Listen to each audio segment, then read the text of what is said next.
We'll probably go up to 120. Hey, let me know if you guys can hear and see me right now, please. Let me know if you guys can hear and see me right now. We'll probably go up to 120,000. Okay. Well, anyway, okay, so Cardano, that's number one, okay, behind Bitcoin. And then Polygon Matic. That is Matic, M-A-T-I-C. Those are the letters for it, M-A-T-I-C, Matic. Okay, doing really well with that one. And then Ethereum, I got a little bit of Ethereum, and I'm doing all right with that one. I'm doing all right with Ethereum. But Cardano and Polygon blew Ethereum right now away. Okay, Ethereum is ETH. You guys write these down if you want to know. I'm going to tell you right now, every single one of them. Dogecoin. God's been so long since I've done this. 32 cents right now. I got a lot of that. Not as much as I do Ethereum, but I got Dogecoin's done me well. And then one that's doing exquisitely right now, guys, is Harmony One. Oh, Doge is D-O-G-E. Harmony One is O-N-E for one. Harmony One.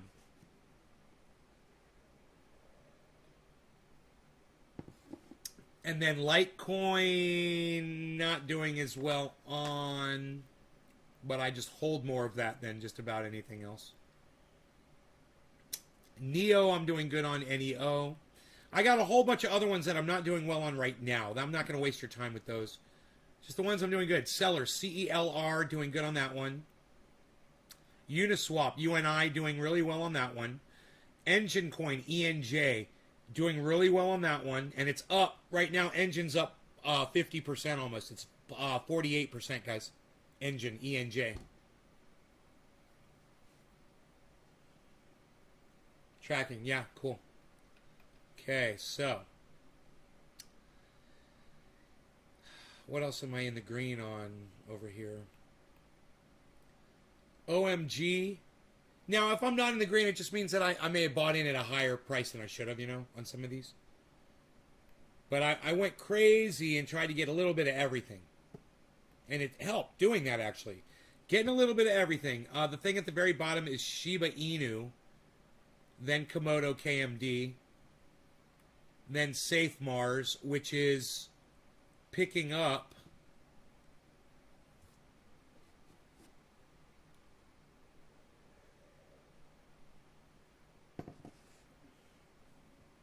Safe Moon is picking up, which is nice to see them in the green finally. And then SNX, Synthetics, is doing okay. OMG, okay, I gave you all of them. All the ones that are in the green doing well.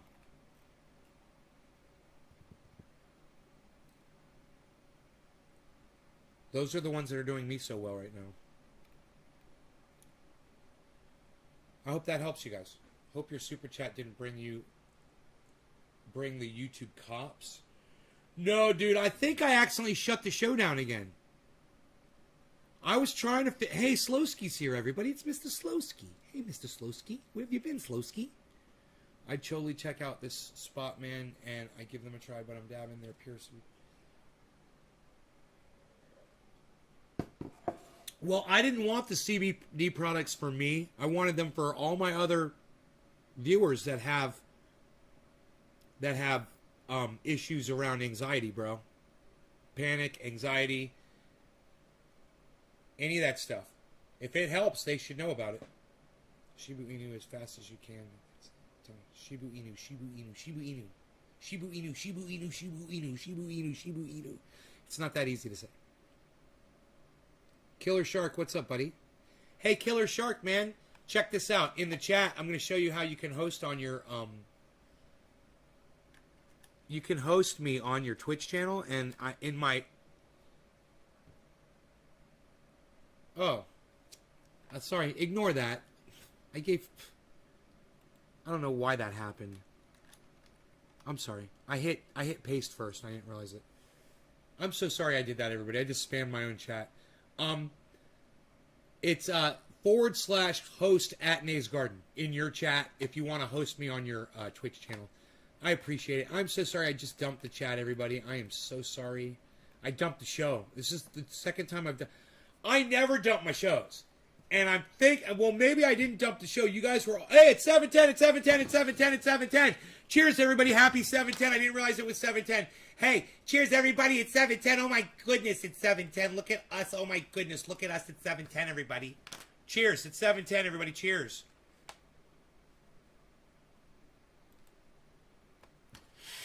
Oh, my God, it's 710.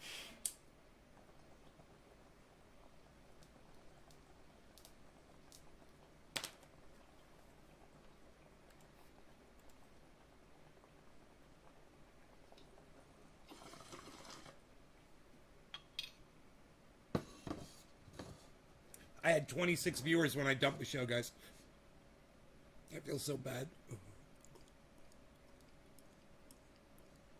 Now I've got 7.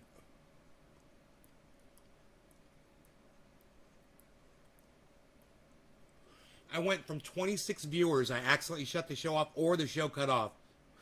Something happened, right? I may not have done it. I didn't click the mouse button, right? But it just was off.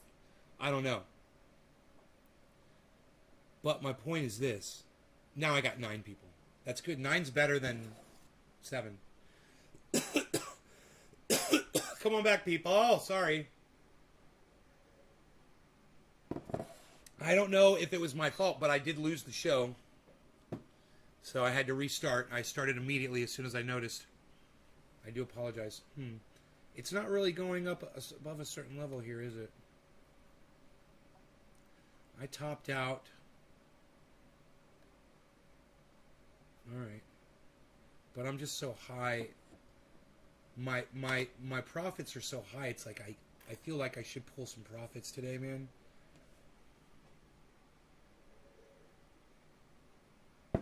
It's like, but it's cutting into the amount of stock of coin that I own, you know? But oh my God, when I'm just looking at this, I'm like, wow, man. Thumbs up again. Hell yeah. You guys, my portfolio is 8.1% in the green, positive right now. Overall crypto. It's huge. Understand this. If my money was sitting in a bank, okay, it would be making 0.03 interest, maybe 1% at the most. I don't think I'd make 1%, even in my credit unions. I think I'm getting like 0.05, really horrible low interest, right? Let's say point, I don't know, maybe 0.3, I would think, interest, right? It's getting 8%. Do you know how many times more 8% is over 0.3? Just divide 8 by 0.3, and that number is how many times, right?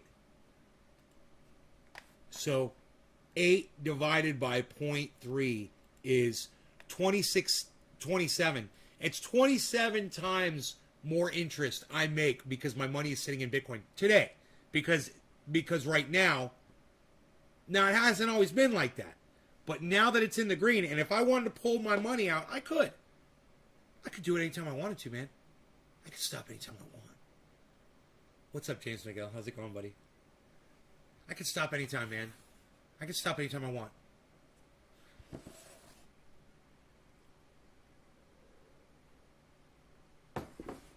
I stopped buying crypto a long time ago. And then I got some more about,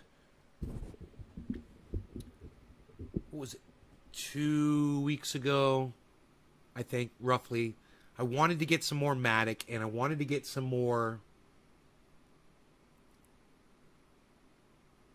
I think I'd already bought the Ethereum. I think I wanted to get some more Cardano and Matic. I bought one other thing. What was it? Let me look. XRP, and I wanted some more XRP. So I bought some more XRP. I'm doing really good on XRP. I'm doing really good on Polkadot. I'm doing really good on storage. Now, I didn't mention Polkadot or storage because they're in the red right now. But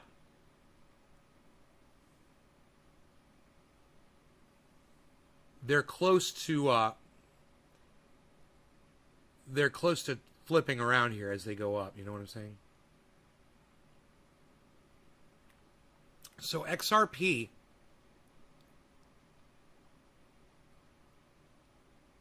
Huh. No, I didn't know the diesel engine was originally created to run off of hemp seed oil. Dude, how many seeds do you need to make oil from hemp seed, I wonder? I wonder how I wonder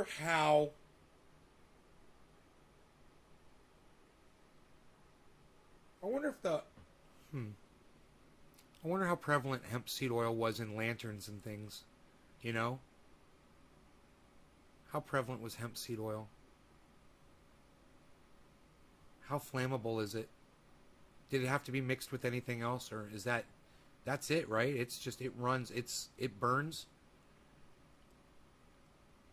Day cake, juicy J's, then they taste pretty damn nice. Right on, Jacob Granger, right on. Hell yeah.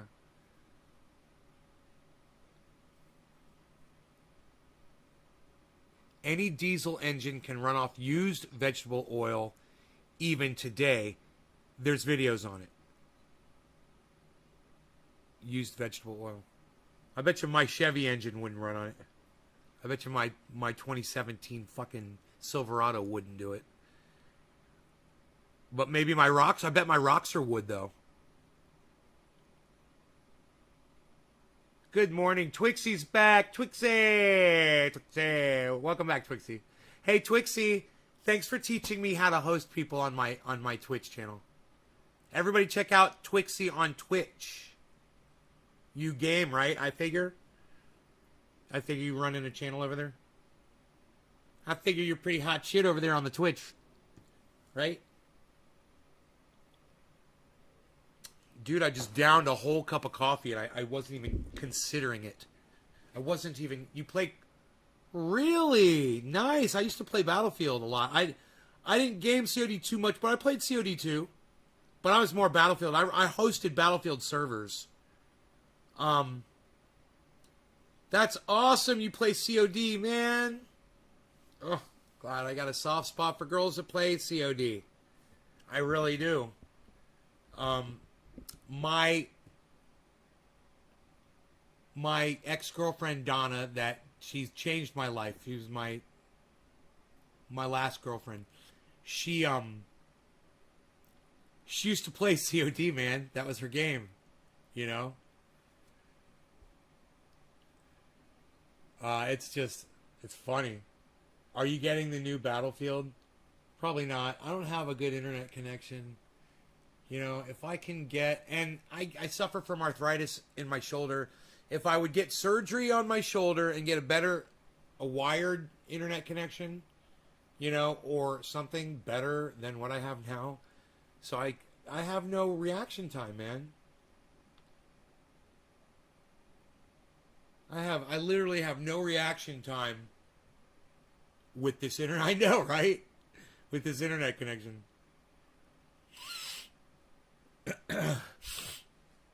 So, do you kick ass on COD?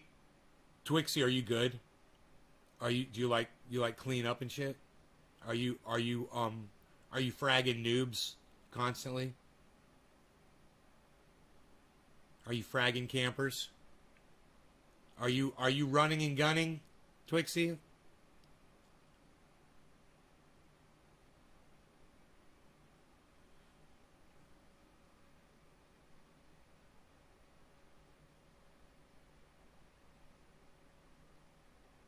Yeah, you kick ass? That's good.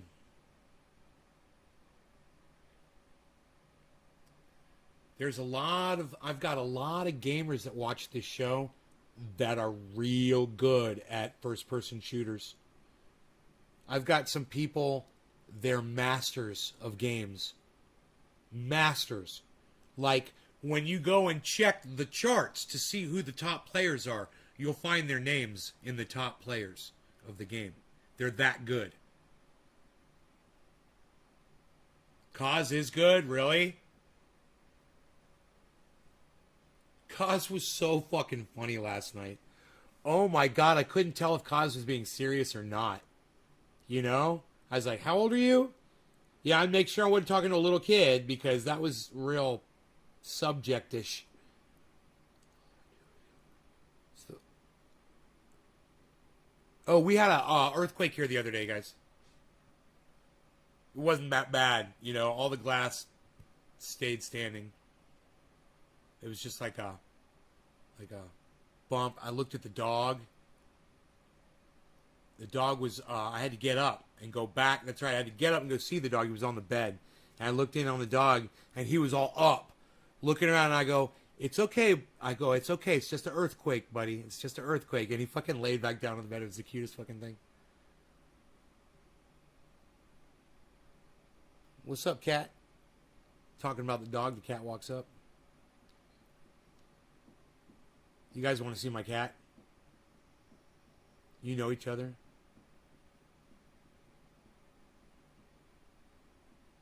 Yeah. You guys were playing. I said they knew each other. One of you brought the other one in. You guys came in right after the other one. And I was like, okay. I just played along because when you're the podcaster, you don't know. And I'm a douchebag, right?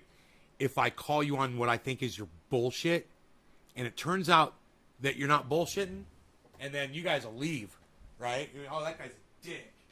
So I can't fucking, because in my mind I'm thinking, yeah, whatever. All right, you guys don't know each other, okay? You know? But I gotta look. Do you want to know what it says on my wall, Twixie? You want to know what it says on my wall? Look at this. Here, look at camera number 2 here for a second.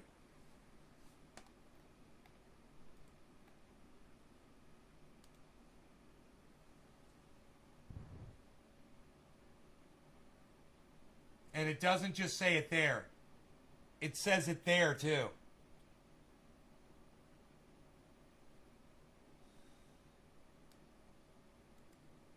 You see what I'm talking about? My cat wants me to feed him again. I'm going to feed him dry food because I'm a bitch. I'm going to take some of these jeans out, too, the laundry, before they get all wrinkled. Get my sexy skinny jeans out, man. I gotta get my sexy skinny jeans out. They don't fit me anymore, man. I gotta get smaller jeans. Fucking A, everything's falling off of me, man. My shirts, my jeans. The only thing that still fits are my shoes and my socks. Even my underwear are big on me. My boxers. Luckily, they still hold up, but they slip down more than they used to. Alright. One more pair of jeans here, and then I think we're good. I don't think there's any shirts in there, and I don't care if my underwear are wrinkled. Nobody has to see them, unfortunately. Alright, kitty cat. Hard food for you, dude. Come here.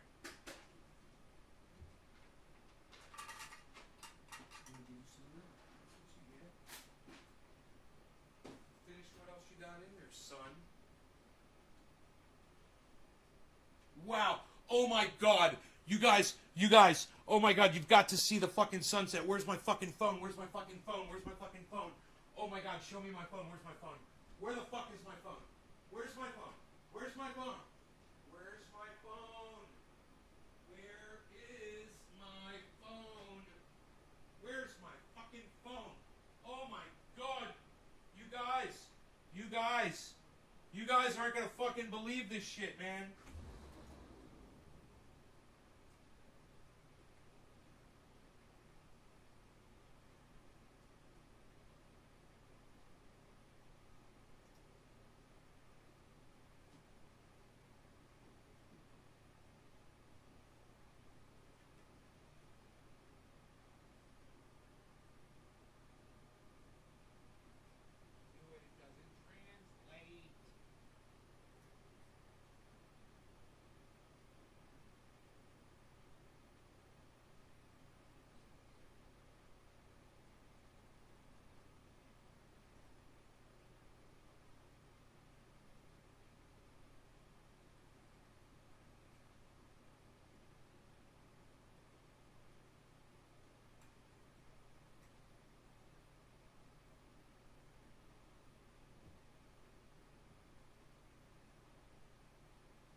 Guys, the sun looks like a fucking planet just sitting there in the sky. I'm going to try to get a shot of it.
I just told Rogan, I was like, I'm gonna kiss you right on your face. I kissed him right on his face. It's so funny.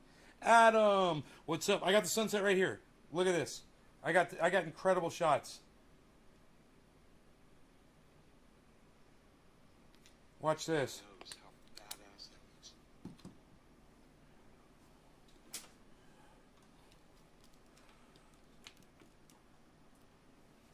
Watch this shit, bro.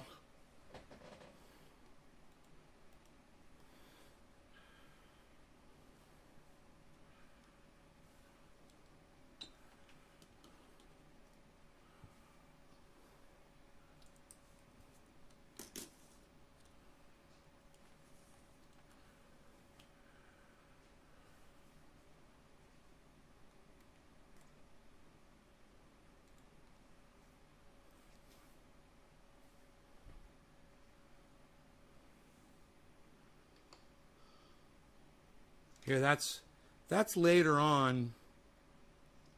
Here, let me get earlier when it was higher up.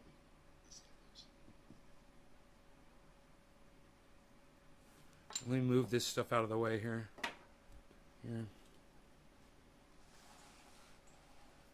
Here we go.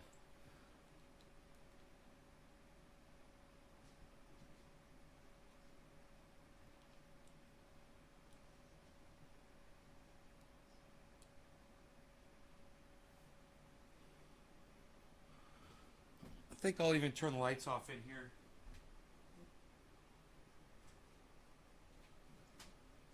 There we go. I was trying different things with the camera to try to get it just right. It just doesn't do it justice. You guys have no idea. That sun is so freaking piercing. It looks like it's 3 fucking inches in front of your face.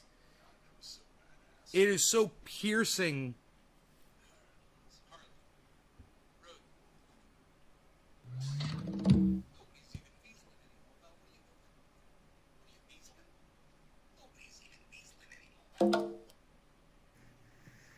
Beaslin'.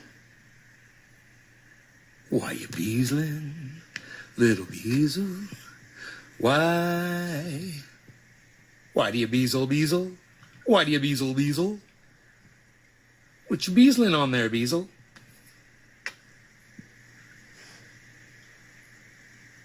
Look at those muscles. God damn.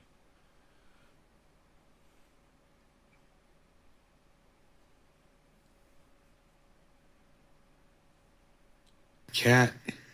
Even the cat's watching it. Oh. It's like he knows how badass that looks. Oh. Hold on, guys. Why is it so hard to fucking manipulate this?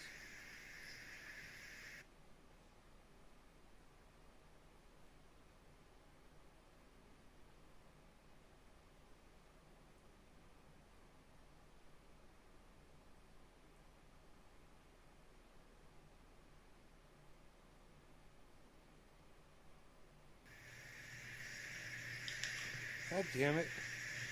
Dude, I can't tell how long the fucking videos are with your stupid bullshit. God, you suck. Engineers suck my dick. How long is this video? I don't know, because you suck my dick, because you're a fucking engineer. And you suck my dick. Dude, really? How long is the video? I don't know. I can't tell. All you're doing is showing me the start of the fucking video. You fucking idiots. Okay, here we go. This is when I first started. This is when I first came out. I started photographing it. Damn, bro. Here you go. You guys want to see what that motherfucker looks like? Look at this shit right here.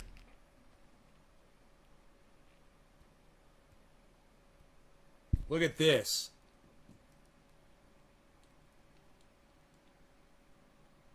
And I'm telling you, it didn't look like that, but it looked that defined. It all did look like it was one color. I mean, it had gradients on the bottom. It did gradient darker on the bottom. but it didn't have a ring around it. But it looked like it was just popping out at you like a UFO. Doesn't that look like a fucking UFO? Isn't that fucking crazy? That's what the smoke does to the sun over here in Northern California. It's been doing that for years, man. God damn it. This fucking stupid ass engineers suck my dick.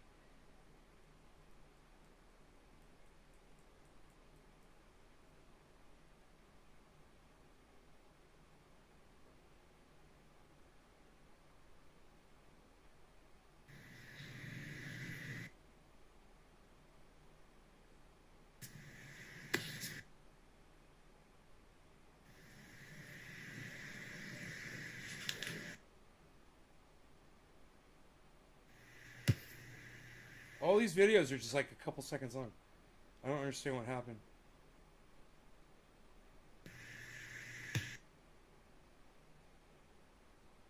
God damn it. Really? You fucking... Ugh.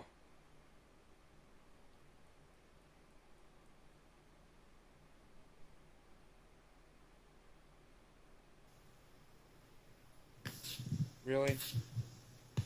Wow.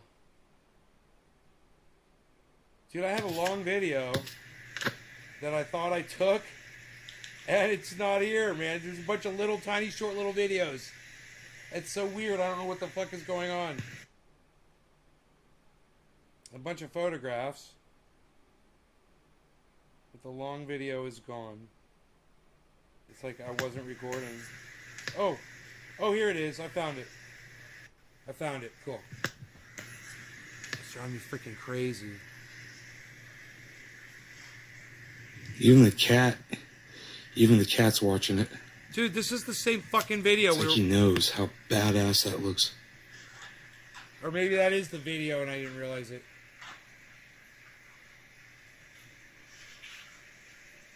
Doesn't that look fake, man? God damn it, man. It's so hard to hold the goddamn camera steady.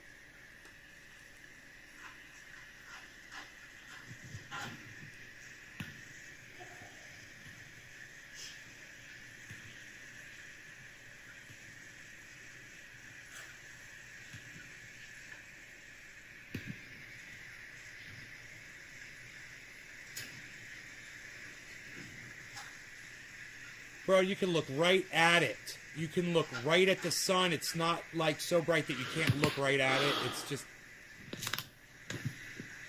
even when it's up in the sky, the smoke is making it... Wow, man. Oh my god, that was so badass. Alright, let's see. Harley. Rogie. Psst. Nobody's even beasling anymore, pal. What are you doing? What are you, beasling? Nobody's even beasling anymore, pal. What are you doing? Beasling.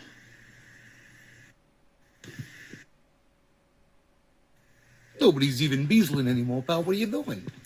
What are you, beasling? Nobody's even beasling anymore, pal. What are you doing? Beasling. Why, you beasling? Why you beasling? Little beasel. Let's fucking say the same thing. Why do you beasel? It's scary. Why do you beasel? It's scary if you're not used to it, but... What you beasling on there, beasel? Climate change becomes just a regular part of life, man, eventually, and it will for everybody. You'll all be like that. You know, things like that. Things will never be the same, man. There's going to be things that are... The planet's going to be permanently scarred. Things are going to be different. It's like after they knocked down the World Trade Center, you know, they never rebuilt them. You know, if it's something that we could build and we're not even going to fix it, what do you think's going to happen when the goddamn ice polar caps really do finally all fall into the ocean, man? What do you think's going to happen to the jet stream, guys? Have you heard about that? What's going on with the jet stream? You guys know what's going on with the jet stream? I'm not even going to waste y'all's time. The jet stream is starting to break down, guys. Do you know what that means? That's the world's air conditioning. Understand that. Think about it. It's starting to break down. Yeah, research it. Google that shit. They just did a whole study on it. It's not good, guys. The planet is literally breaking. What we're used to it being, that perfect planet that sustained us, it's breaking. And it will no longer sustain us. This jet stream, you guys don't even know. I've been watching shit. I've been watching videos on YouTube, man, about current weather events. And I've been sharing them on my Twitter. And you guys that go on Twitter, you guys know what's up. All you guys that follow me on Twitter, you guys see those articles. Right? You're not surprised. You're prepared. Mentally prepared. But let me tell you something. Nothing fucking mentally prepares you for this. When this shit starts happening, man, for real, your brain breaks. Just like the planet is breaking. Your heart breaks for the planet, too. Once you realize it, once you see it, once you realize that the systems that sustain us are breaking down, it's as anecdotal as you want it to be, but it's happening everywhere all at the same time. And you just don't think it is on that scale, but it is. It's all happening right now, just like Guy McPherson predicted. And people wanted to call him Dr. Doom, and they wanted to say, yeah, he's full of shit. It didn't happen when he said it was going to happen. That didn't mean that it wasn't going to happen. It just meant that, we're a little bit late to the party, that's all. Which is a good thing, and you guys should be thankful for it, but it doesn't mean ignore Guy McPherson.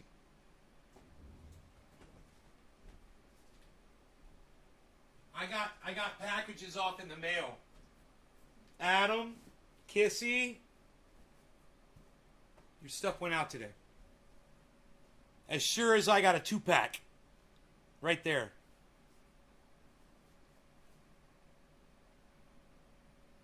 I'm trying to get my little muscles going right there. I'm trying to get my 1/2-pack and my 2-pack and my 3-pack. I see them.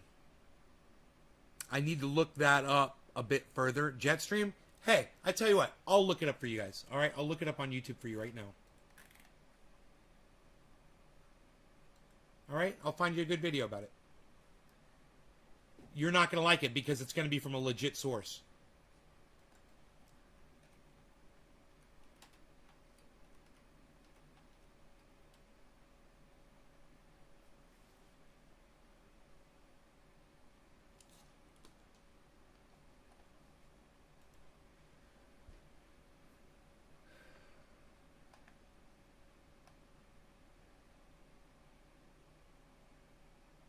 It's called the Gulf Stream, not the Jet Stream. I'm sorry.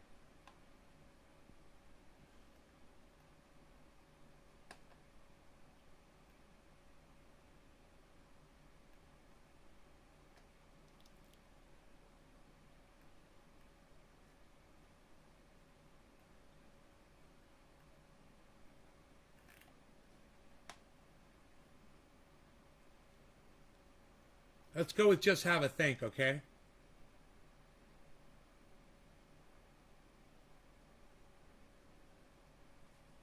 No, let's go with the German.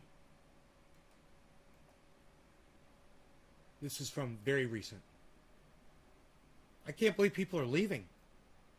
A team of scientists who study the world's ocean currents say the increased melting of Arctic freshwater is causing an imbalance in the salinity of seawater in the North Atlantic. They say this could lead to a very sudden shutdown of the current that carries warm water to the planet's northern reaches, causing a sudden and dramatic drop in temperatures in North America and Europe, as well as disastrous food shortages worldwide. Here are the details. The government reports that climate scientists have detected warning signs of the collapse of the Gulf Stream, one of the planet's main potential tipping points. The research found an almost complete loss of stability over the last century of the currents that researchers call the Atlantic Meridional Overturning Circulation, or AMOC. The currents are already at their slowest point in at least 1,600 years, but the new analysis shows they may be nearing a shutdown. Such an event would have catastrophic consequences around the world, severely disrupting the rains that billions of people depend on for food in India, South America, and West Africa. Analysis shows they may be nearing a shutdown. Currents are already at their slowest point in a meridional overturning circulation, or potential tipping points. The research found an almost complete loss of stability over It's the so. I'm gonna. scientists have detected. I usually never do this, but I'm gonna fucking slow this shit down, man.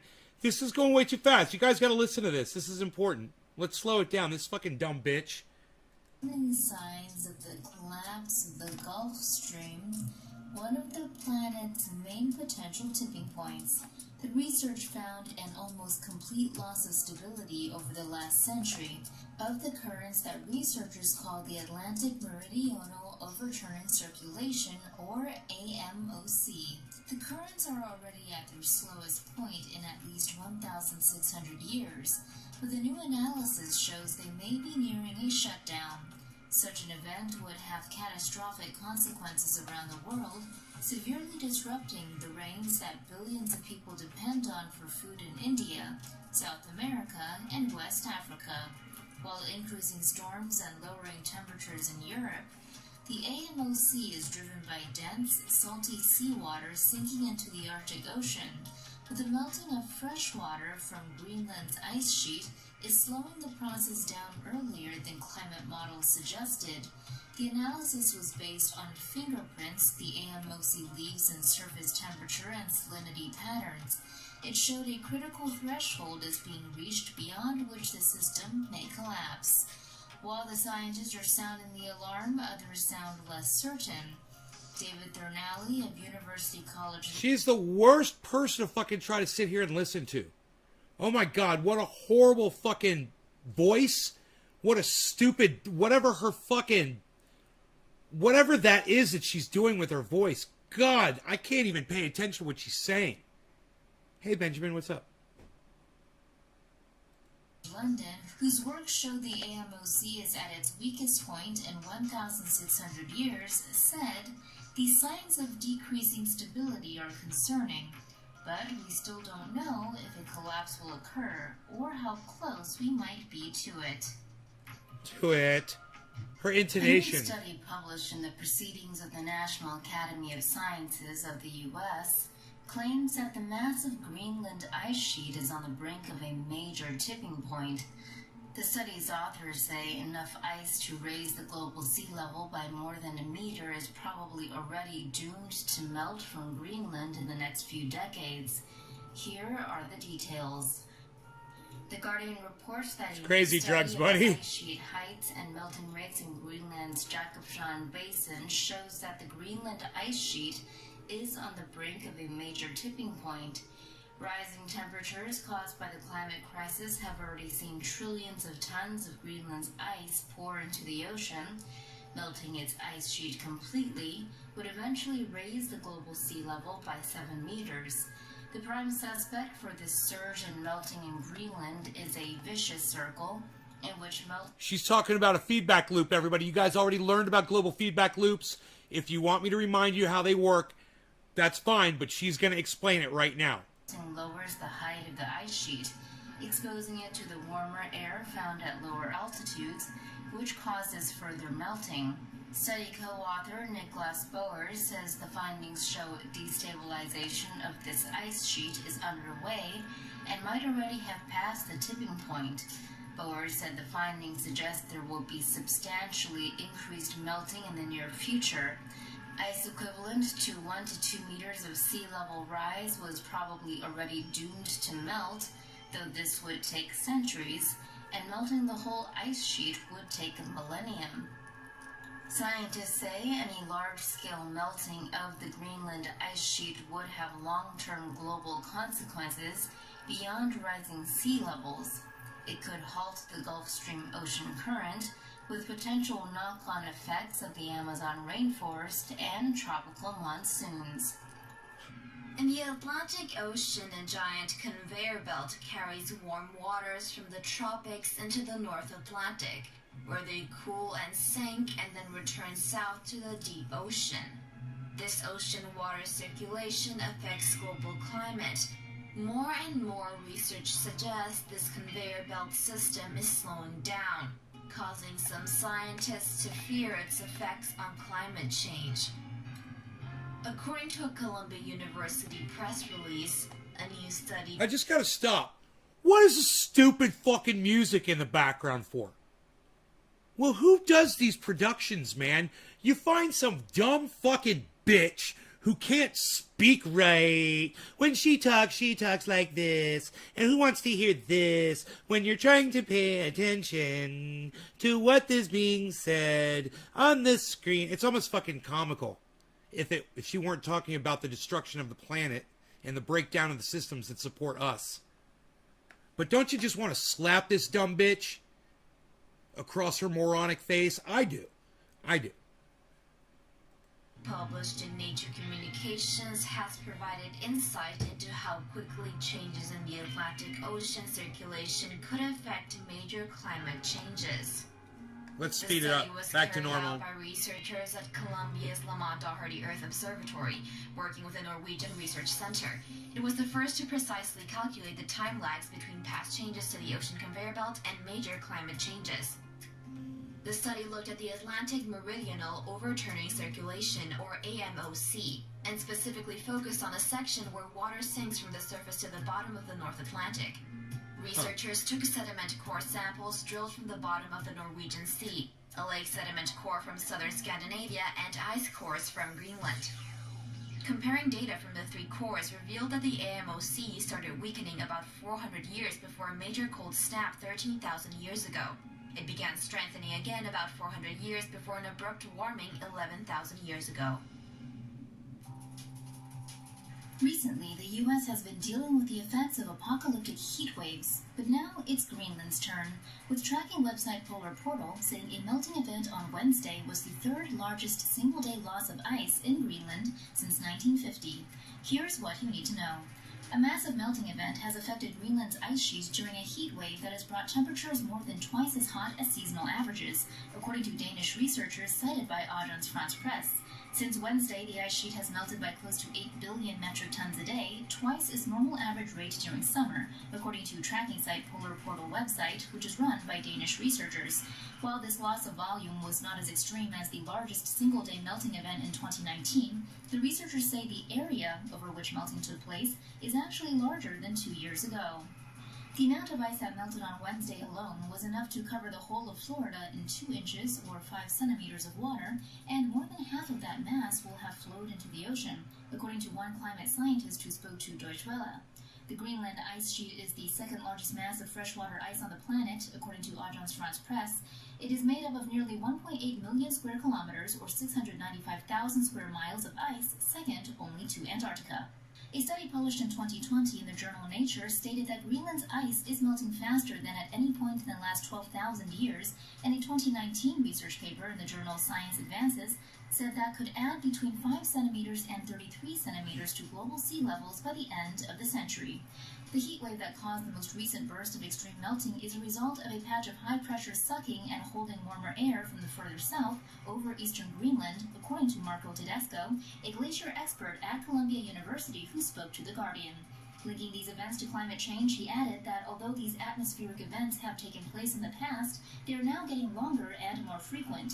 NASA explains that the levels of carbon dioxide in Earth's atmosphere have been increased through the burning of coal or oil, as well as the clearing of land for agriculture, industry, and other human activities.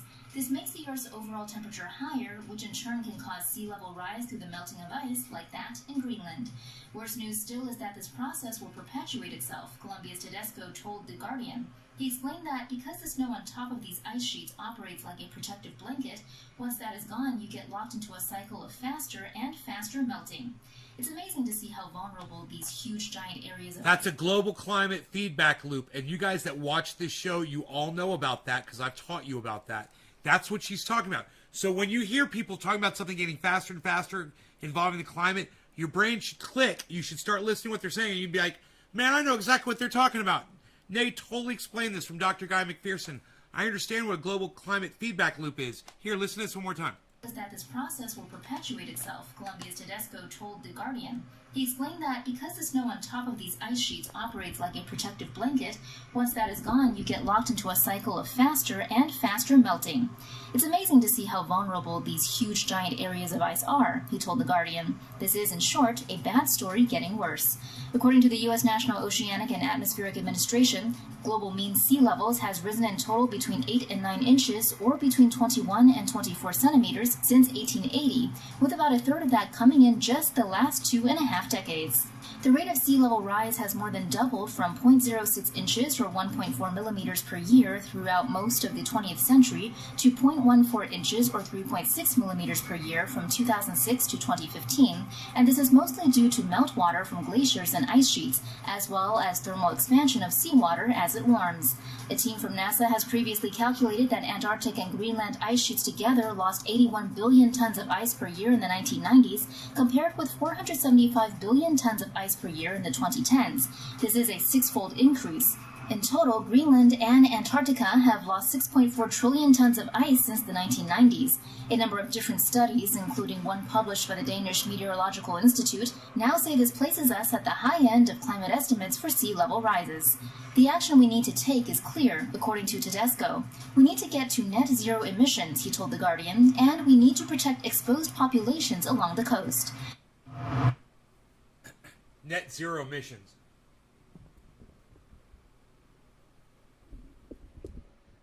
Net zero emissions. What's going to happen? Class, you're all scientists now. We go net zero emissions. We cut off the coal fire plants. No more pollution from cars, right? We're going to stop burning oil. We're going to stop burning, we're going to have to stop burning trees. We're going to have to stop the fires. How are we going to do that? How are we going to go net zero? Oh, the humans have to go net zero, but what are we going to do about the fires that are burning? I mean, how much CO2 does a forest fire produce? That's not it. Do you know what's it? What's it is, let's say we were to put out the fires and shut down all the emissions and go green. Does the CO2 not deflect the sunlight? Does the CO2 not protect us from sun? When we get rid of all the CO2, was the CO2 going to just vanish? And then what? Well, I got news for you. Even if we cut out all production of CO2, it's not going to go anywhere. We can't get rid of it. So that's not something that we have an effect on. So going to zero emissions isn't going to change anything. Ask a scientist. Net zero emissions. Okay, great. What does Thunderfoot say about CO2 production? That we've already produced more CO2 than we can ever get rid of, ever, in the history of any of our lives. CO2 is just going to go up. The levels are just going to go up as we're in the rest of our lifetimes. And every 10 years that we're alive will be the hottest 10 years on record. And that's not going to change. And these forest fires right now are probably burning more CO2 into our atmosphere than probably anything else that we've ever experienced from forest fires in the past. Because we're probably burning more square footage, more square acreage right now than we ever have. Let's see where the Dixie Fire is at, shall we? You guys want to see where the Dixie Fire? I can check really fast. You want to know the status of the Dixie Fire? The second largest fire burning right now in the United States, I believe, or it might be the biggest one burning right now in the country. It is the second largest forest fire in the history of California. So,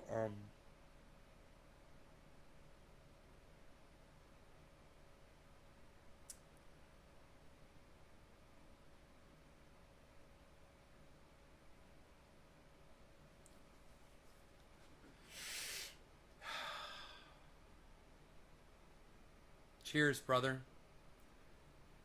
Tonka! What's up, buddy? Alright, let's find out.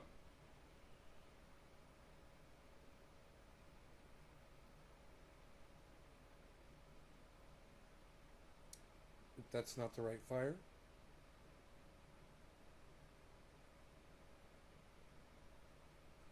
Dude, it's another 100,000 acres, guys. Remember when the first time we really checked in, it was under 400,000. It was close, though, to a 500,000. Then it hit 500,000. Then it was 600,000. Last time we checked, a day ago or two maybe. It's 705,000 acres now. This is going to be the largest fire. Containment, 35%. 35% containment. This is going to be the largest fire in California state history. And you know what's crazy? It looks like a big fucking mushroom cloud, man.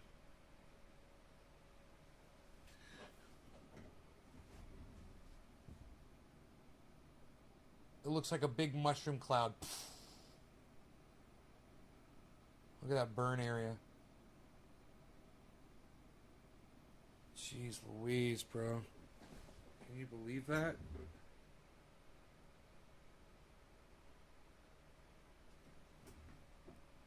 How far am I?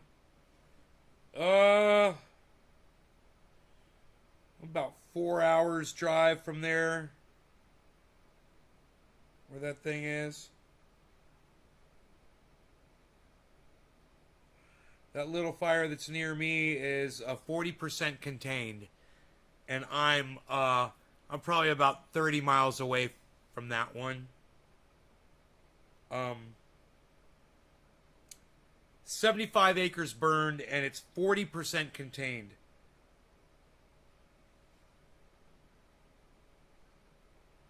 It supposedly started, I heard someone say it started in a mobile home. Someone's RV caught on fire, and it set the whole goddamn park on fire.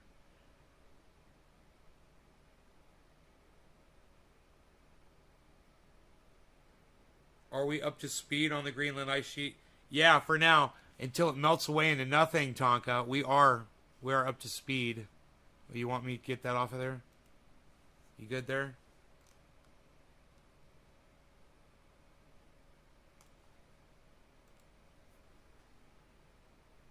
Okay.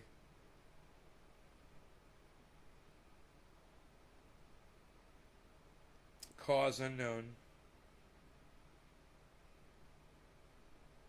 They're not giving any information. I hate that. They used to give you more information on the app, so it sucks now.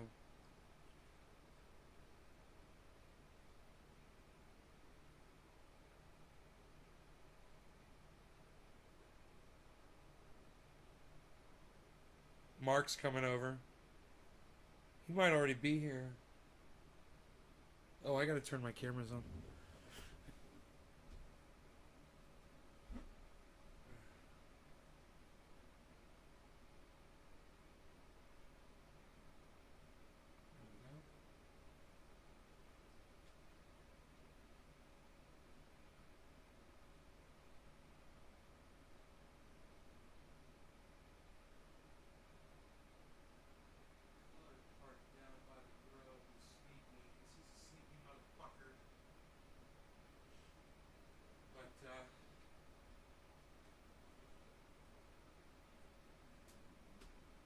Bringing some girl over. Have a hose system or berms somehow to protect your home. It's basically the way you do it out here, bro, is you want to get the trees away from the house. It's a chainsaw, you know? And the fires usually run along the tops of the trees. And if a tree burns to the ground, you know, you got to worry about if it's going to fall on your home or not. So you try to cut them all down so there's no trees that are going to fall. So any of the trees that are close to my house, they're down the mountain from the home. Everything behind the house has been cut away. So if something catches fire back there, the worst thing that could happen really is it could fall on the solar panels, you know. The house has got a really nice apron around it. I'd probably take the drone up and get a good aerial shot for you so you can see.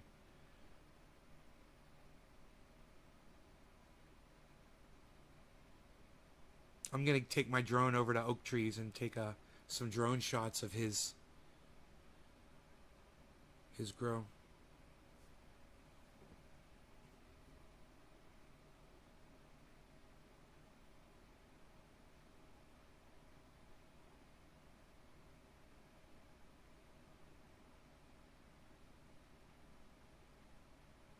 Fires are scary. Yeah, man. It's, you know, people don't realize it. They think that they're going to live. They think that someone's going to pull them out. They think that they're going to be saved, that a helicopter is going to come, or a fire truck's going to come, or there's going to be firemen near. And you know what we found out, bro? When we ran out of here, and we had the animals, and it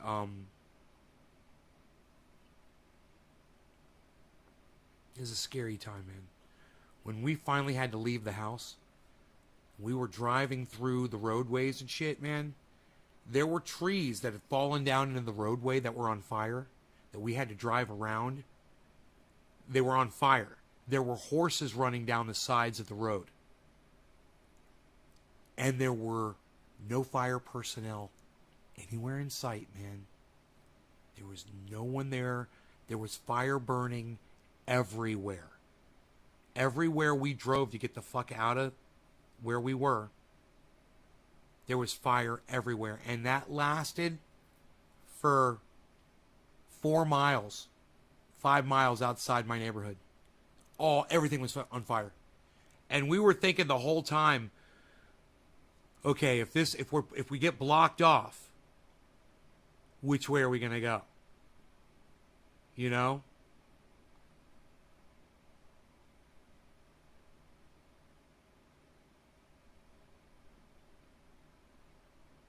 The fences burn down, bro.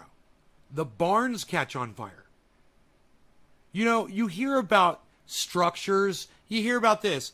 Oh, yeah, there were 600 homes burned in, 10,000 structures. You know what those structures are? A lot of them? They're barns with horses and fucking cattle in them, bro, that caught on fire and burnt to the ground. Some of those animals escape, but not a lot of them do. You know? And they run down the street. You know? It's fucking... Bro, it's a goddamn nightmare. And people think that there's going to be emergency personnel to guide them or help them or whatever. And there's no one out there, bro. There's no one fighting the fires. You can't pull up to a fire truck with some guys that are there putting out the fire, or his crew that's raking and putting stuff out. It doesn't exist, man. It's a dream. You want to know what? The goddamn news crews, they go to the fucking front line where all the fire personnel are working, and you see fire people everywhere right there.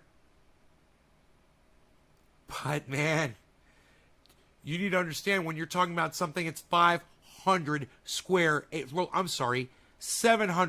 acres, bro.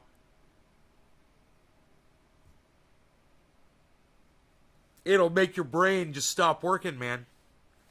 Wrap your brain around that. Okay? We don't have the amount of fire personnel to take care of something that's 700,000 acres burning a line, a big circle that takes up 700,000 acres. And that burn line itself is miles and miles and miles around, bro. That 700,000 acres, sorry. Miles of burn line, bro. You can't picture it. You can't see a movie that can put the terror in you that I felt when I was driving out of here. And we were terrorized, man. We knew we could die. We knew it could be us in the report. Oh, a couple and their animals were found dead. A tree landed on them. They got stuck between two trees that were on fire, and then the fire just came through. When we ran out, there was some of it had burned through somewhat, right? So you could see that there were trees that were burning all the way down to the ground. They caught fire and they burned all the way down, and the whole fucking tree would be on fire, bro. It's like the fire had already gone through, like it had already gone through some of these places where we wouldn't have survived had we been in that roadway. It swept across that whole roadway. But it was still burning everywhere. There was smoke everywhere, and there were trees everywhere, and there was no one there to clear it. There was no one there to put the fires out.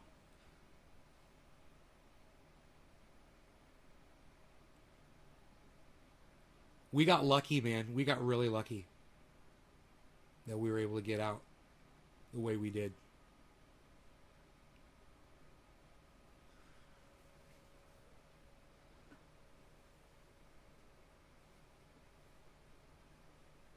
Motherfuckers were going through trying to loot, and we had my friend that died, but he was here at the time. He was patrolling the neighborhood. He was going to everybody's home, man. He was taking care of everything. And they had the National Guard was out front, and he just avoided them.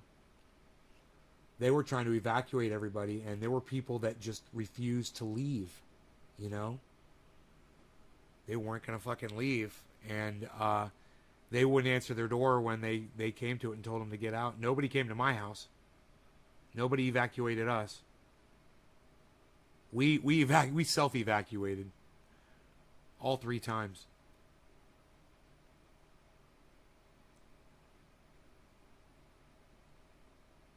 The best part about it is knowing that they are evacuating people. You know, they are calling the orders in, and they're saying you need to get out now. You know, that's good. At least they're doing their part and telling people to do it. Whether you choose to go or not, man, we could have fucking died. This house could have burned down. That fire was like you know, I just showed you that fire. I said it looked like an atom bomb, a mushroom cloud. The valley fire that came through that almost burned us out looked like a hand. And the house was right there in the hand, and it had burned all the way around, man, by about a perimeter of a mile around where the house was. And we got really lucky because of that. You know, we just so many of my friends don't live here anymore. People died. Their homes were gone. We don't see them anymore. You know.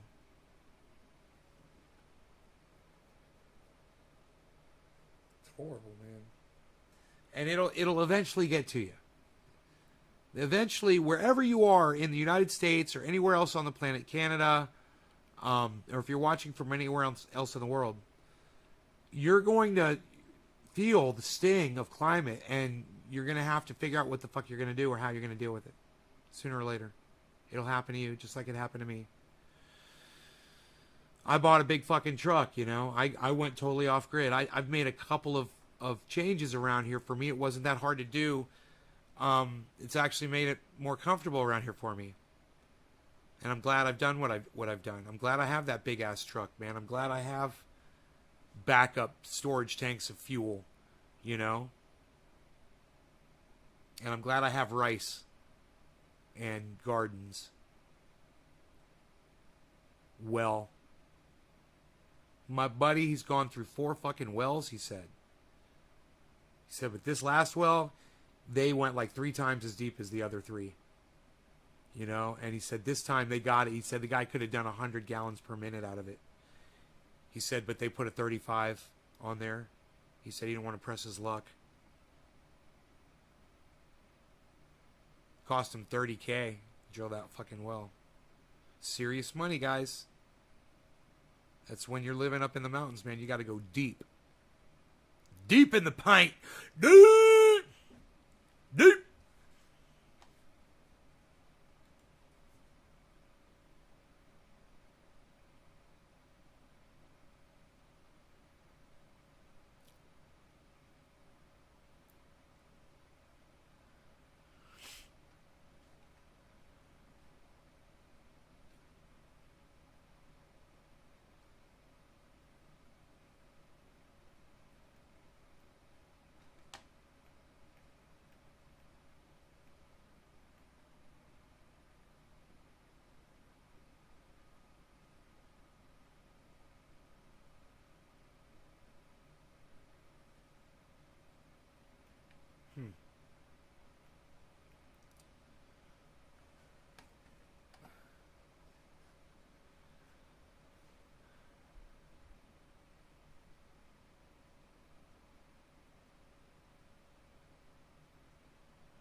Cascadia megaquake.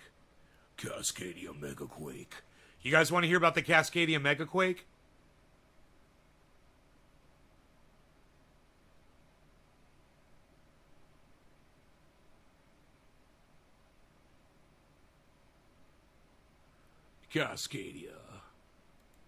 Cascadia megaquake.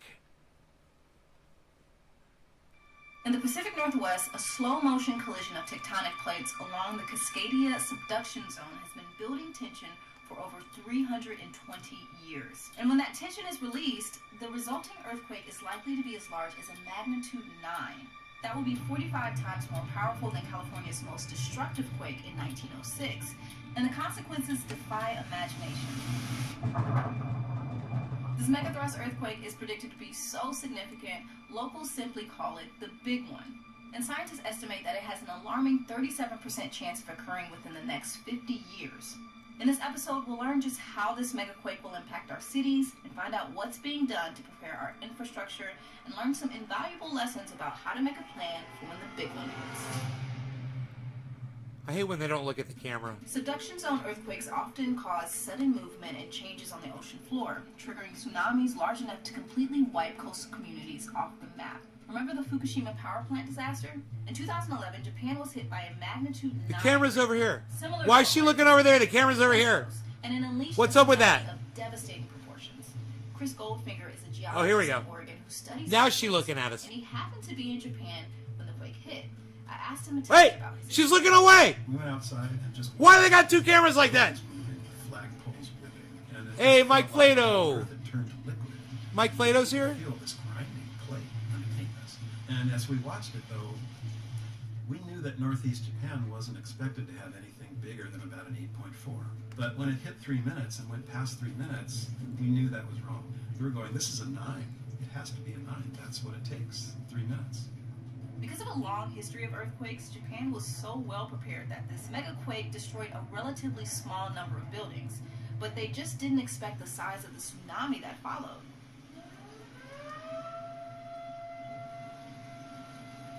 Look at the cars. Look at the cars, guys.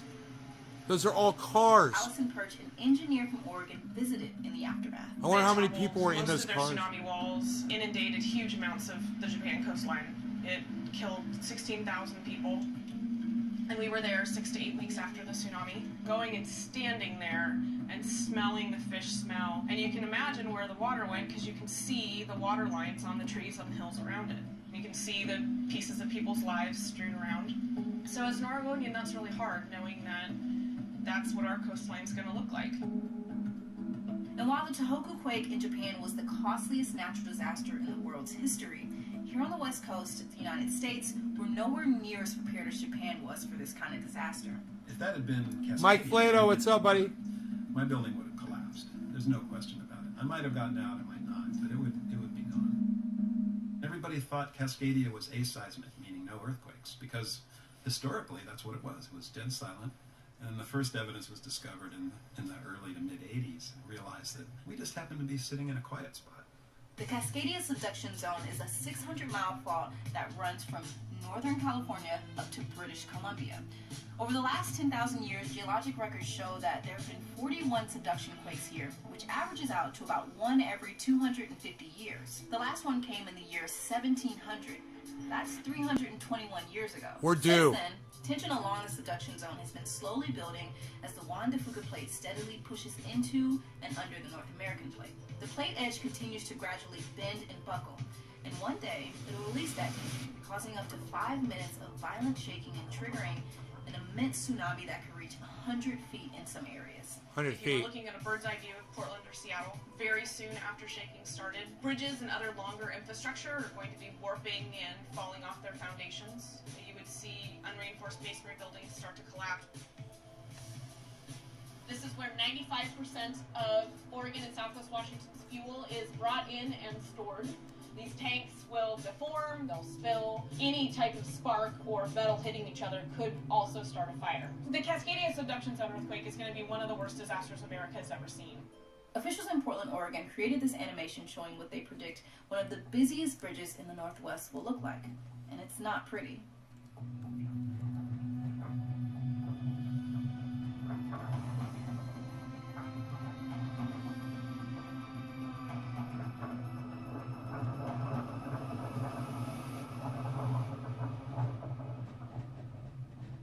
In the aftermath of the quake, survivors along the coastline in towns like Seaside, Oregon will have as little as I need a 20 bong hit minutes after that, bro. before the massive tsunami hits. Anybody else? In a place like Seaside, what we need to do is get from here up to the hills right back there. It's a very straight path. It's not that far. It's a very doable evacuation, but there's a problem here because there's no way. Oh, I've got a problem here with one of my channels. Give me a second here. Something's not reading. I just want to make sure I'm all right. Something's not tracking right.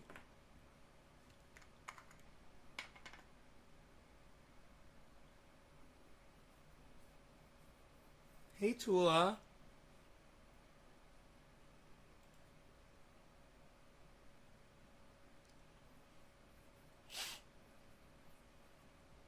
Dude, the new stuff with the peppermint, the more peppermint. It's nice. I like it. You can tell there's more peppermint in it. It's more refreshing on your lips. Let me see what's going on here with my channels.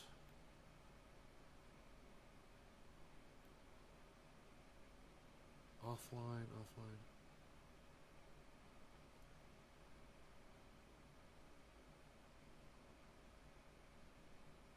Just waiting. I'm good. I hope you're doing good. Thank you, James. I'm just waiting for the web page here to load to tell me which channels are offline and online, because I see one of my channels is... Oh no.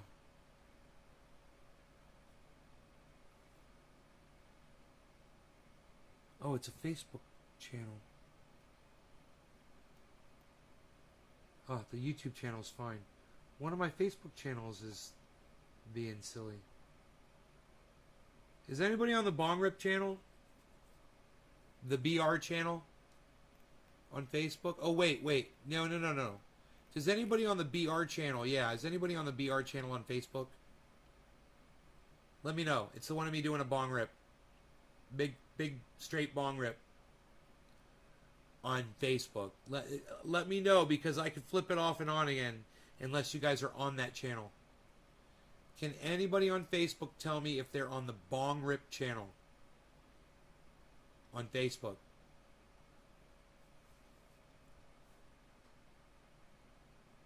Can anybody answer me at all right now on Facebook?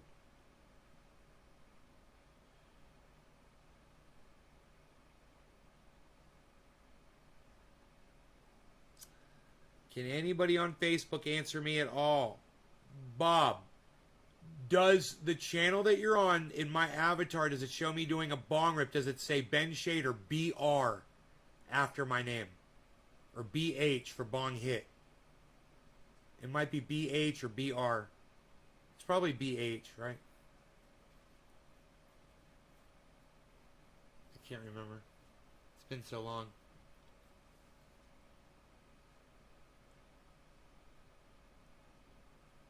If you are on the Bong Rip, if you're on the Bong Rip channel, Bob, then I'll leave it up.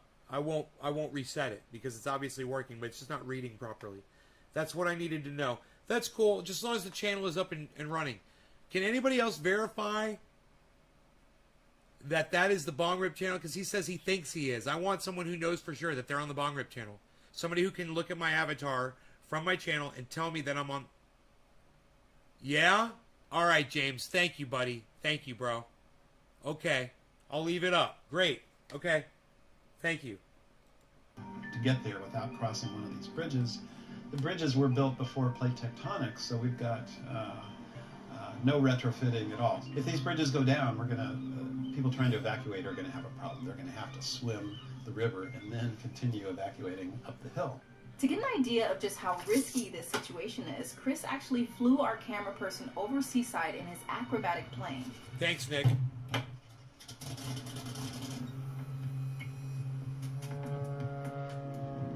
As we're flying over Seaside, you can see how low elevation the town is. The ground doesn't really rise much until you get well on the other side of the highway. Pretty much everything on the west side of Highway 101 is pretty likely to be inundated.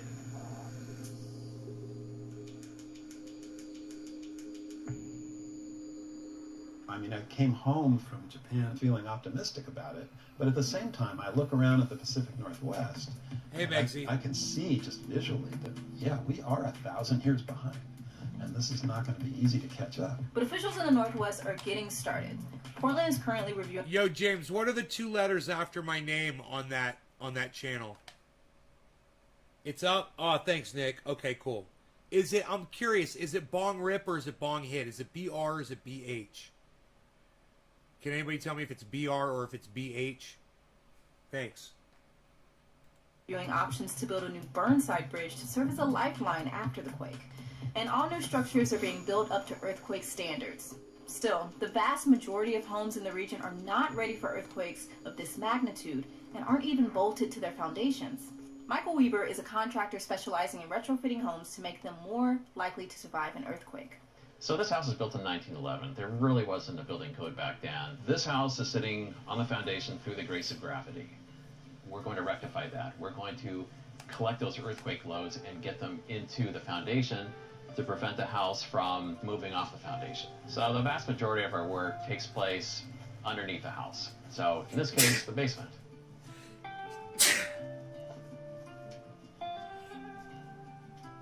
Right, so this is a special order plywood that's designed for earthquake loads.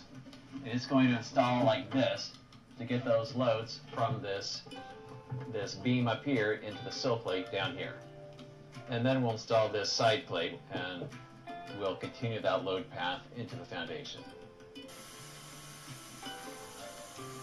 The most important retrofit is strengthening the connection from the walls to the floors and to the foundation. Some homes are simple to retrofit and it's possible to do it yourself, but others are very complicated, so it's worth having a professional take a look if you live in an earthquake-prone area.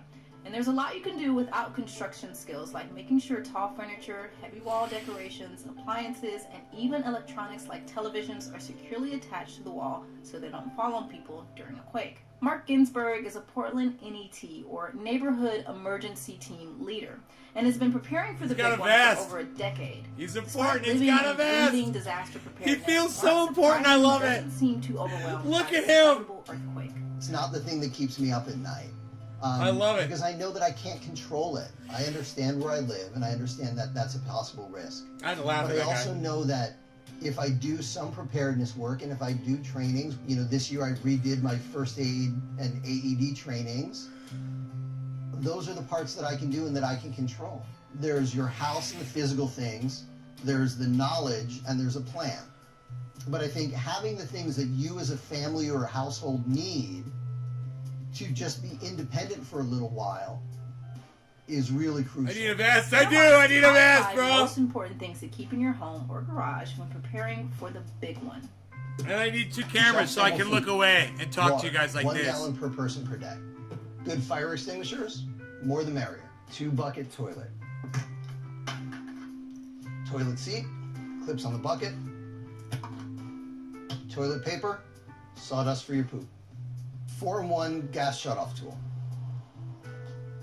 Thank you. Water shutoff on the bottom, gas shutoff on top. If you turn off your gas, you leave it off and let the pros turn it back on. Shutting off your gas can be crucial to stopping fires. If you smell gas in your home after an earthquake, Mark suggests grabbing your 4-in-1 tool and simply turning the valve to the off position. It's easy to feel discouraged or overwhelmed when thinking about preparing for a disaster as large as the big one. But I think we could all take a page out of Mark's book. The time to figure out what to do is not after the earthquake, the flood, the fire, but to know in advance if those things happen, what should we do? You don't have to join a local emergency team, although it's great if you do, but just taking small steps today to start your preparation, like picking up a gallon of water or a few extra cans of soup for your pantry, can go a long way. People will want to help and will step up to help to the best of their abilities. That's what everything shows best will of happen, their what has abilities. happened in the past. And we can expect that's what's going to happen should we need it in Portland. And for a more detailed look on how you can prepare ahead of time for an earthquake, or for any other disaster for that matter, check out our episode on how to stock your pantry and pack a go bag. Thanks for tuning in to this episode of Weather. Where are you gonna go? That's the thing you should be asking yourself. You gonna migrate?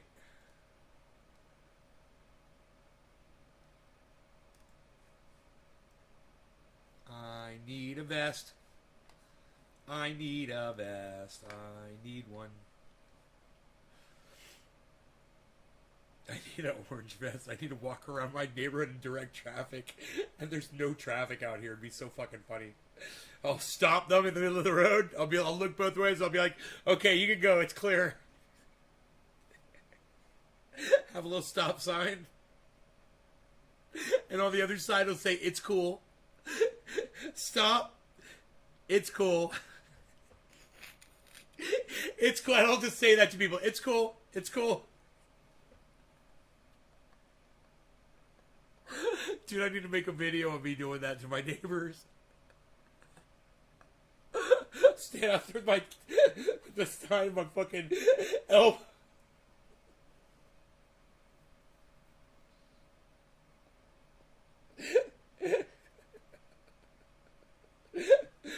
Put a bunch of cameras all around and get it from all the angles, man, so you can see how serious I am. What's up, Jose Pena? What's up, buddy?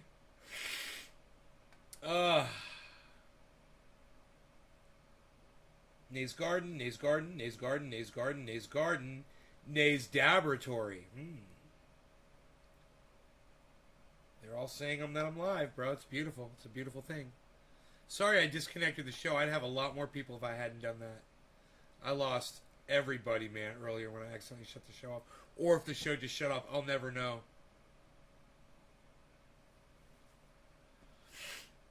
Jeff Bezos sues NASA? For what, Graham? I'll watch that, Graham Elwood. You guys should all be subscribed to Graham Elwood. Government Secrets. Hello, everybody. My name is Graham Elwood, and you are watching the Political Vigilante. Beaming in, ladies and gentlemen, truth and facts on a 5-year mission to boldly go where the corporate media just can't seem to figure out how to find because they don't have access to Wi-Fi. 5 years. To go So, 5 years. remember a couple weeks ago, the corporate media was all Jeff Bezos. He flew around the planet in his cock rocket, and everyone's like, oh my God, he's so great, he's so great. Gee, you got to dig deep to find out that he's actually suing NASA. What a little crybaby. So this is unbelievable. Jeff Bezos, Blue Origin, that's his rich guy space program, escalating its fight for a moon lander contract. The lawsuit risks more delays to NASA's speedy Artemis program. So they're trying, and what the government does is there's, companies have to bid. So SpaceX is one of the companies. He's got an actual TV set Blue behind Origin, him. right? I So guess. what I want to show you, this is basically just a billionaire dick Did you measuring just contest. turn around and read that off the screen? And this is how these sociopaths think. It's never enough. It's never enough. So he's given tax dollars, which I'm going to show you. He's given all this stuff to do this. A billionaire is given our tax dollars to fly his rocket that is really just used for space tourism so that other rich assholes can fly around a planet that is literally on fire and look at it because they're too selfish and greedy to do something about it. Jeff Bezos could take his $200 billion or whatever the hell he's worth and go all in on green energy. But he's not. He wants to fly around the planet and wear his dumb little cowboy hat that someone needs to slap off of his bald head and have paid employees high-five him Dr. so he can Evil. play astronaut. Dr. And he's suing, which just delayed. And the lawsuit will cost all of us more tax dollars, but he doesn't care. Doesn't care. Blue Origin's complaint, filed with the U.S. Court of Federal Claims last Friday, was shrouded behind a protective order. Oh, so we don't know how much of a greedy, selfish, crybaby asshole Jeff Bezos really is. What was described as a challenge to NASA's unlawful and improper evaluation of proposals. It's not fair, so I'm going to sue you. God, what a parasite. April, NASA shelved the company's $5.9 billion proposal of its Blue Moon landing system and went with SpaceX $2.9 billion Starship proposal instead. Oh, so the government was trying to save So fucking Elon Musk did it for half the cost. Fucking cut it in half. Of course they're going to go with Elon Musk. It was half the cost. Yo, dude, that's business. Don't you understand business? You're going to sue someone because you got undercut by the competition. You can't sue someone because they contracted with somebody different because they came in cheaper than you, motherfucker. I mean, if there's something in that contract that said they couldn't get out of it, you might have something there. So did NASA agree to have an out for that if someone cheaper came along? And if not, and he was contracted obviously to do it, then maybe NASA needs to pay him up, man, you know? It depends on the contract, what was in the contract. I wonder if Graham knows the details of the contract. You would need to know that if you're going to be criticizing this. You know? Elon Musk is a fucking snake, isn't he? $3 billion for NASA. Okay. It would estimate roughly, there's been studies they've done, it would take about $20 billion to end homelessness in the United States. Something Jeff Bezos could do without even blinking. But,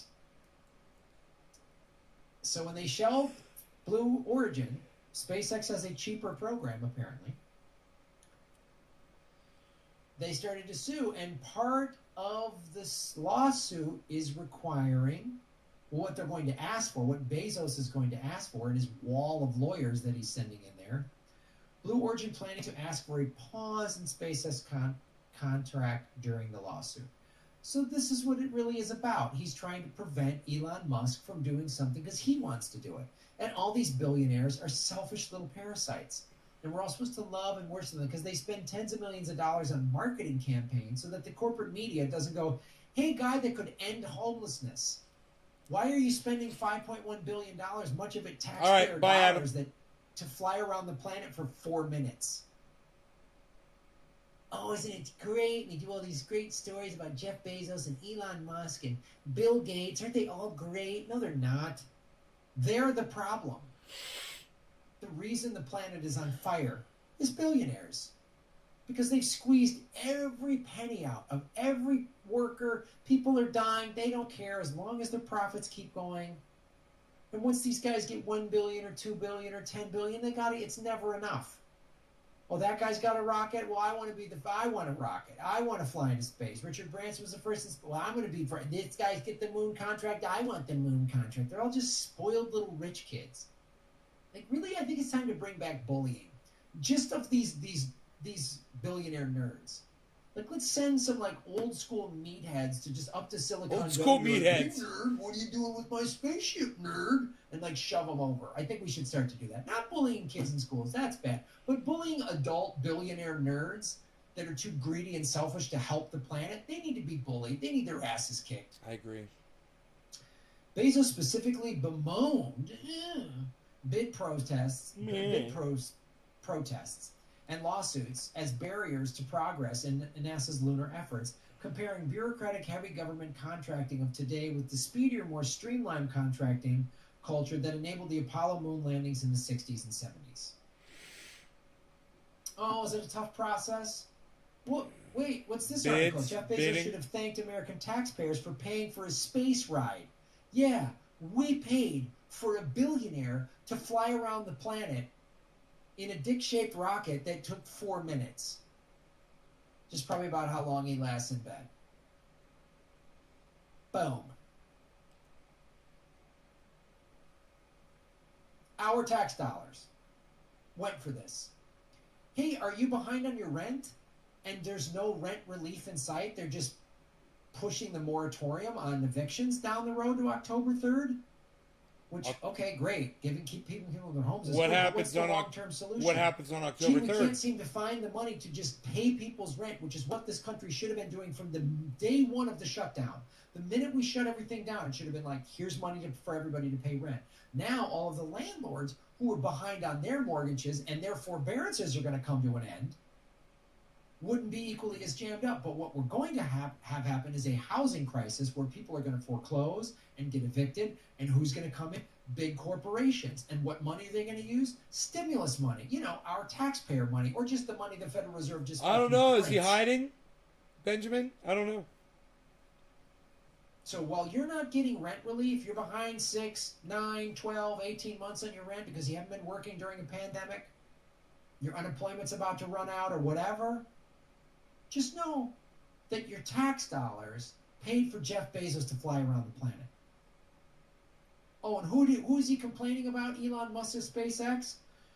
Elon Musk's growing empire is fueled by $4.9 billion in government subsidies. By the way, that was from 2015. The LA Times put that article out.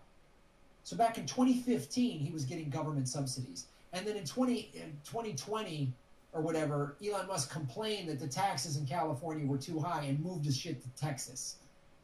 Oh, right. And he's in Texas, which gets 19% of its electricity is powered by coal, which seemed kind of perplexing that he didn't know about that or never tweeted about that when he was deliberately nosediving the price of Bitcoin by saying, oh, Bitcoin's bad for the environment. You see how these weasels operate? They take our tax dollars to make more profits. They screw over regular people in the process. They do this on a daily. They're not your heroes. They're not cool. They're not your friends. I don't care if they're on Rogan or your favorite podcast or they're on a late night talk show being cute and funny. I don't care. Where's Bill Gates in all this? Is Bill Gates building a rocket? I mean, I know he likes to fly because, look, here's a flight log of him on Jeffrey Epstein's plane. Yeah, he flew on Jeffrey Epstein's plane, Bill Gates. I want to show they're all parasites. Bill Gates, Teterboro, this is Jeffrey Epstein's. Oh, it's just one time. Oh, this is the billionaire community. There's Bill Gates with Jeffrey Epstein. Mark Cuban. There's the former Secretary of Treasury. Is that Mark Cuban on the end? On the left? There's the CEO of a big bank. So they no. all operate. These people are all No. working together to screw you over. And this guy, and probably this guy we know for certain, was raping and selling children. This guy who worked directly with this guy was Epstein's, the executor of his will when he hung himself with a paper t-shirt. So I just want to make it real clear, they're all parasites. Take our tax dollars, and they don't want to pay for anything. They don't even want to write checks for taxes, even though they can. Amazon pays $0 in taxes and then gets tax money so a rich guy can fly around the planet. But people in America are behind on their rent. The democratically controlled Senate just gave Joe Biden an extra $25 billion for the war budget. He pulls out of Afghanistan, but then puts 3,000 troops back in there. I'm sticking by my guns. No, he's not. There'll be 30,000 troops in Afghanistan by Christmas. Or private contractors, or we'll call them something else. Crossing guards, armed, like high-level crossing guards. Oh, so mercenaries, private contractors. Anyway. Wow, man.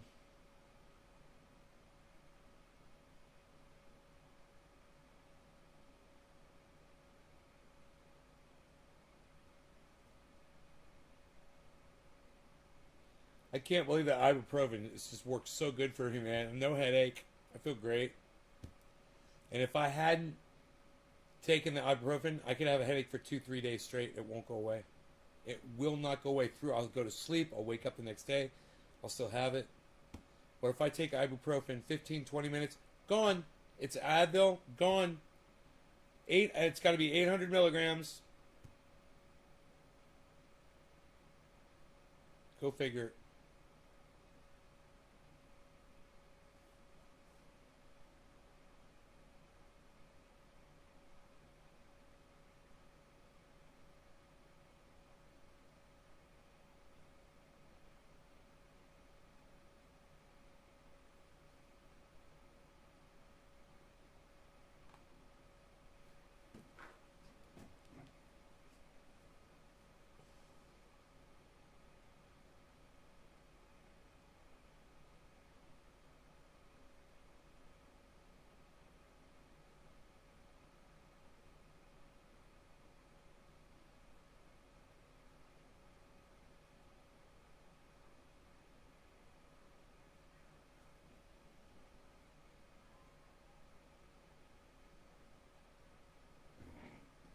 Hear the cat. I just don't see him.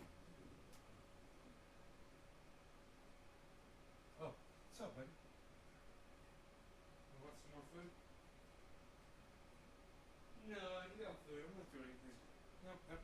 You got food.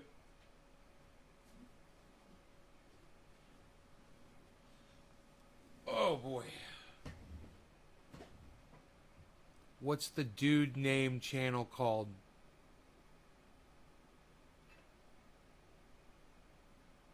The dude name channel.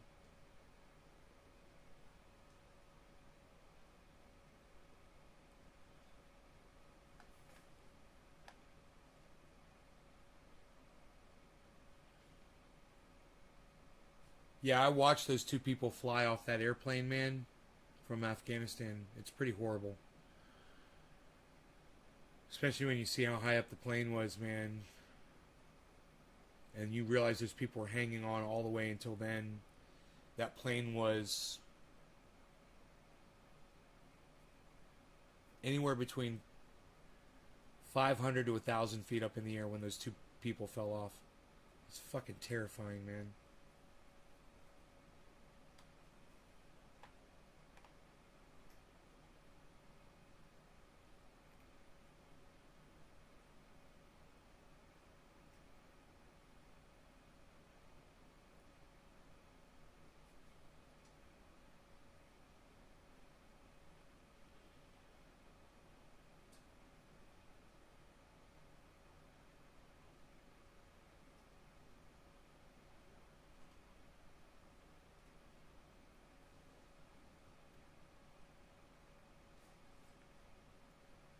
You guys, I love you all. I will see you in the morning, okay? I hope you had a great show tonight.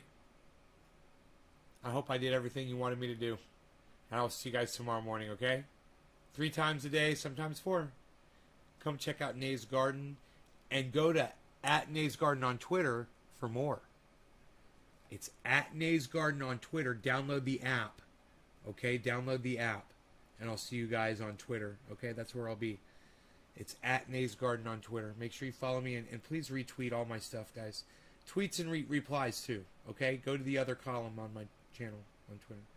Thanks, guys. Love y'all. See you tomorrow. Bye-bye.